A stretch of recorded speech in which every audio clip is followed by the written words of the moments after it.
बस गे मोर सपना रे, तोर हसीले खिल गे मोर सपना रे।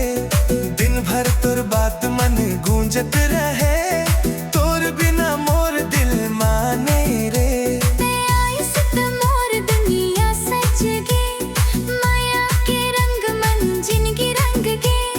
हाथ धर के संग चलना रे, जन्म जन्म तक मोला चाहना रे।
सुन के मन हर्षाए, तोर संग हर दुख दूर भगाए।